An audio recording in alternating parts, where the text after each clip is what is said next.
ইতিমধ্যেই শুরু হয়ে গেছে 134তম ডুরান্ড কাপ। ইস্টবেঙ্গল তাদের প্রথম ম্যাচ অলরেডি খেলে ফেলেছে।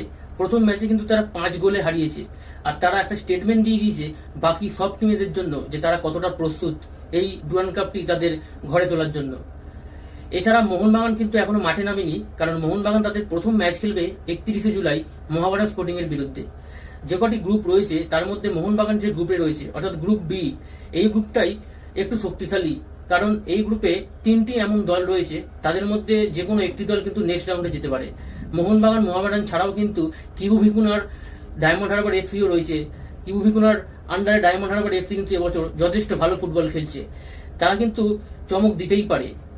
তারা কিন্তু এই লিগে আন্ডারডগ হিসাবে শুরু করছে, যে কোনো দলকে কিন্তু তারা হারিয়ে দেওয়ার মতো ক্ষমতা রয়েছে।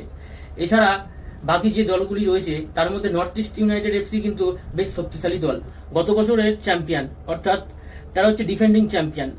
এবছরে কিন্তু বেশ কয়েকটি আইএসএল দল এই ডুরান্ড কাপটি খেলছে না, যেমন Mumbai city FC, Bengaluru FC. এবছরের নিয়মটা কিন্তু একটু অন্যরকম হয়েছে। যে 6টি গ্রুপ রয়েছে তার মধ্যে কিন্তু প্রথম যে গ্রুপ টপ করবে সেই 6টি দল কিন্তু কোয়ার্টার ফাইনাল অর্থাৎ সেকেন্ড রাউন্ডে যাবে। এছাড়া বাকি 2টি দল অর্থাৎ সেকেন্ড পজিশনে যে দলগুলি থাকবে প্রতিটা গ্রুপে তার মধ্যে গোল এভারেজ দেখা হবে।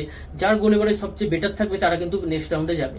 আর কোয়ার্টার ফাইনালে কোন দল কার মুখোমুখি হবে সে ব্যাপারে কিন্তু এখনো কোনো তথ্য আমি পাইনি, এমনকি ওয়েবসাইটেও কোনো তথ্য দেয়নি যে কোন দল কার এগেনস্টে মুখোমুখি হবে।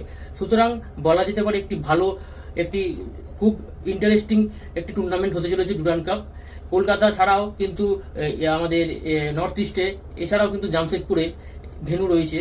আর আমাকে যদি বলতে হয় এই টুর্নামেন্টের মানে হট ফেভারিট অর্থাৎ যারা চ্যাম্পিয়ন হওয়ার প্রবলতম দাবিদার, আমি কিন্তু তাদের মধ্যে সবার প্রথমে রাখবো ইস্টবেঙ্গল এফসিকে, কারণ তারা কিন্তু এবছর সব থেকে ভালো প্লেয়ার রিক্রুট করেছে। আর কিন্তু এবছর বেশ ভালো প্লেয়ার রিক্রুট করেছে, আর তাদের প্রথম ম্যাচেই কিন্তু তার ফল আমরা দেখতে পেয়েছি। এছাড়াও ইস্টবেঙ্গল ছাড়া আমি দ্বিতীয় পজিশনে রাখবো গতবারের চ্যাম্পিয়ন অর্থাৎ defending champion North East United এফসিকে, কারণ তারা কিন্তু ফুল টিম নিয়ে কিন্তু মাঠে নামছে।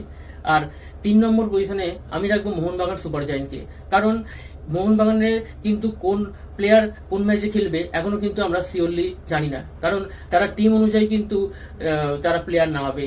এখনো কিন্তু মোহনবাগানের বিদেশিরা এখনো এখানে আসেনি, তারা প্র্যাকটিস করেনি। সিনিয়র টিমের প্লেয়ার এবং জুনিয়র টিমের প্লেয়ার নিয়ে মোহনবাগান এই টুর্নামেন্টটি খেলছে। দেখা যাক কি হয়।